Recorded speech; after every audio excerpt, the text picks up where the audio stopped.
Hello friends, அனைவருக்கும் வணக்கம் and welcome back to our channel. நம்ம சேனலை தொடர்ந்து சப்போர்ட் பண்ணிகிட்ருக்க என்னோட சப்ஸ்கிரைபர்ஸ் எல்லாருக்கும் ஒரு பெரிய பெரிய நன்றி. அண்ட் இன்றைக்கான வீடியோவில் என்ன ஷேர் பண்ணியிருக்கேன்னு பார்த்தீங்கன்னா, நாம் இந்த கார்த்திகை மாதத்தில் ஏற்றக்கூடிய தீபங்களை பற்றி நான் உங்கள்கிட்ட ஷேர் பண்ணியிருக்கேன். அதில் இதுவும் ஒன்று. கார்த்திகை தீபம் வருது இல்லைங்களா, அதுக்கு முன்னாடி நாள் ஏற்றக்கூடிய தீபத்தை பற்றி தான் நான் உங்ககிட்ட ஷேர் பண்ணியிருக்கேன். அந்த தீபத்தோட பேர் பரணி தீபம் அப்படின்னு சொல்லுவாங்க.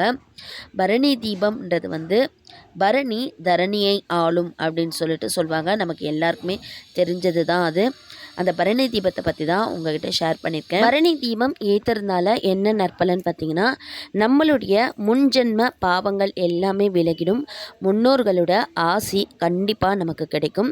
அது மட்டும் இல்லாமல் நமக்கு கண்ணுக்கு தெரிஞ்சோ தெரியாமலோ நாம் பாவங்கள் செஞ்சுருப்போம். எப்படின்னு பார்த்தீங்கன்னா, நம்ம நடந்துகிட்டே போயிட்டுருக்கும்போது ஒரு எறும்பை மிரிச்சிடுவோம், ஒரு புழுவை மிரிச்சிடுவோம், அதெல்லாம் இறந்து போயிடும் இல்லையா.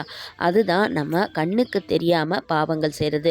அந்த மாதிரி எல்லாம் பாவங்கள் விலகி நமக்கு நல்லாசி கிடைக்கிறதுக்கு தான் நமக்கு பரணி தீபம் அப்படின்ற தீபத்தை நாம் கார்த்திகை தீபத்துக்கு முந்தைய நாள் நம்ம பரணி தீபம்ன்றது பரணி நட்சத்திரத்தில் துவங்கிறது தான் பரணி தீபம் அப்படின்னு சொல்லுவோம். பரணி நட்சத்திரம் எப்போ துவங்குது அப்படின்னு பார்த்தீங்கன்னா, 12ஆம் தேதி காலை 8:50 13ஆம் தேதி காலை 6:50 வரையும் பரணி நட்சத்திரம் இருக்குது அப்படின்னு சொல்லப்படுது. அதனால் நாம் என்ன செய்யணும்னு பார்த்தீங்கன்னா, 12ஆம் தேதி மாலை 5 மணிக்கு மேலே நாம் வீடுகளில் பூஜை அறையில் 5 அகல் விளக்குகள் கண்டிப்பாக நம்ம இப்போ பரணி தீபம் எப்படி ஏற்றணும்னு பார்த்தீங்கன்னா, ஒரு சின்ன தாம்பூல தட்டு எடுத்துக்கோங்க, 5 மண் அகல் விளக்கு எடுத்துக்கோங்க. 5 அகல் தான் கண்டிப்பாக வைக்கணும். 5 அகல் அப்படின்றது நம்ம பஞ்சபூதங்களை அடக்கியது தான். 5 மண் அகல் விளக்கு நம்ம எடுத்துக்கிட்டு அந்த தட்டுக்கு கீழே ஒரு சின்னதாக ஒரு கோலம் போட்டுக்கோங்க. கோலம் போட்டு தட்டில் பூவால் அலங்காரம் செஞ்சுட்டு பஞ்சுத்திரி போட்டு எண்ணெயோ நெய்யோ ஏதோ ஒன்று விட்டு 5 தீபத்தை ரெடி பண்ணிக்கோங்க. அகல் விளக்குகளை இந்த மாதிரி வட்ட வடிவில் அடுக்கிக்கோங்க. அடுக்கிட்டு ரெடி பண்ணி வச்சுட்டு அதற்கு அடுத்தது நம்ம நிலைவாசலில் போயிட்டு 2 அகல் விளக்கு தனியாக லக்ஷ்மி தேவியை நினச்சி லக்ஷ்மி தாயாரை வீட்டுக்குள்ளார வரவழைக்கிறதுக்கு லக்ஷ்மி தீபம் அப்படின்னு சொல்லிட்டு 2 அகல் விளக்கை நிலைவாசலில் ஏற்றிக்கோங்க. ஏற்றிட்டு லக்ஷ்மி தாயாரை வீட்டுக்குள்ளார வரவழைச்சிக்கோங்க. வரவழைச்சிட்டு அதற்கு அடுத்தது இந்த 5 தீபத்தை ஏற்றி விடுங்க. ஏற்றி விட்டுட்டு தூப தீப ஆராதனை காமிச்சுக்கோங்க. இதற்கு தான் பரணி தீபம் அப்படின்னு சொல்லுவாங்க. இந்த தீபத்திற்கே யம தீபம் அப்படின்ற மற்றொரு பெயரும் இருக்கு. யமதர்மராஜனை சொல்லி ஏற்ற சொல்லக்கூடியதா இது சொல்லப்படுது. இந்த பரணி தீபம் எப்படின்னு பார்த்தீங்கன்னா, நிஷிகேதன் அப்படின்றவர் ஒருத்தர் இருந்திருக்காரு. நிஷிகேதனுடைய தந்தை வேள்விகள் நடத்திட்டு இருந்தாராம் ஒரு காலத்தில்.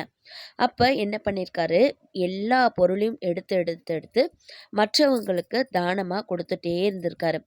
அப்போது அந்த நிஷிகேதன் போயிட்டு தன்னுடைய தந்தை கிட்ட கேட்டிருக்காரு, தந்தையே நீங்கள் என்ன எல்லாத்தையும் எடுத்து கொடுத்துட்றீங்களே, விட்டா என்னையும் கொடுத்துருவீங்க போல இருக்கே அப்படின்னு சொல்லிட்டு கேட்டிருக்காரு.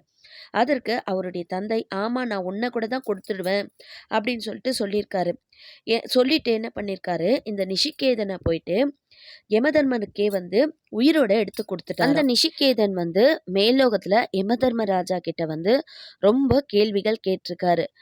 யமதர்மராஜாவே, நாங்கள் பூலோகத்தில் எதில் பார்த்தாலும் துன்பம் படுறோம் அப்படின்னு நினச்சிட்டு இருந்தேன். ஆனால் மேலோகத்தில் பார்த்தா அதை விட அதிகமாக துன்பப்பட்டுட்டு இருக்காங்களே மக்கள் எல்லாம் அப்படின்னு சொல்லிட்டு கேள்வி மேலே கேள்வி கேட்டிருந்தாராம். அப்போ ஆமாம், நீங்கள் பூலோகத்தில் செய்த பாவ புண்ணிய கணக்குகளை சரி பார்த்து தான் நாங்கள் உங்களை சொர்க்கத்துக்கு அனுப்புவோம் அப்படின்னு சொல்லிட்டு தர்மராஜன் சொல்லியிருக்காரு. பாவ புண்ணிய கணக்குன்னா என்ன சுவாமி அப்படின்னு சொல்லிட்டு நிஷிகேதன் கேட்டப்ப அதற்கு தர்மராஜன் சொல்லியிருக்காரு, நீங்கள் மற்றவர்களுக்கு நம்பிக்கை துரோகம் செய்திருக்கலாம், இல்லை நீங்கள் அவர்களுடைய சொத்துக்களை நீங்கள் ஏமாற்றி பறிச்சிருக்கலாம், இல்லை வீணாக அவர்களை தாக்குதல் பண்ணியிருக்கலாம் அப்படின்னு சொல்லிட்டு மேலே படிப்படியாக தர்மராஜன் நிஷிகேதனுக்கு சொல்லிகிட்டே இருந்தாராம். ஐயோ சுவாமி இவ்வளோ இருக்கே, இதுலேருந்து நாங்கள் எப்படி விடுபடணும், இதுக்கு ஒரு பரிகாரம் இல்லையா அப்படின்னு சொல்லிட்டு நிஷிகேதன் கேட்டிருக்காரு. அதற்கு தர்மராஜன் சொல்லியிருக்காரு, சிவபெருமானுக்குரிய கார்த்திகை மாதத்தில் பரணி நட்சத்திரத்தண்டு தீபம் ஏற்றிட்டு வந்தாங்கன்னா இந்த பாவத்திலிருந்து விமோச்சனம் அடையலாம் அப்படின்னு சொல்லியிருக்காரு. எதுக்குன்னு பார்த்தீங்கன்னா யம தர்மராஜன் பிறந்தது பரணி நட்சத்திரம் அப்படின்னும் சொல்லப்படுது. அதனால தான் யம தர்மராஜனே சொல்லி வழிபட வேண்டும் அப்படின்ட்டு சொல்லக்கூடிய தீபம்தான் பரணி தீபம் அப்படின்னும் சொல்லப்படுது.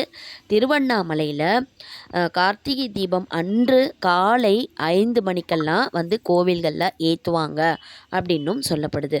ஓகே ஃப்ரெண்ட்ஸ், இதுதான் பரணி நட்சத்திரத்திற்கான விளக்கம். எனக்கு நான் கேட்டு தெரிஞ்சுக்கிட்ட உங்ககிட்ட ஷேர் பண்ணியிருக்கேன். நீங்களும் பரணி தீபம் ஏற்றி நற்பலன் அடைங்க. இந்த வீடியோ பிடிச்சிருந்தா மறக்காமல் சேனலை சப்ஸ்கிரைப் பண்ணிக்கோங்க. இதோட நெக்ஸ்ட்டு சூப்பரான ஒரு வீடியோவில் மீட் பண்ணலாம். Thank you friends, take care, by.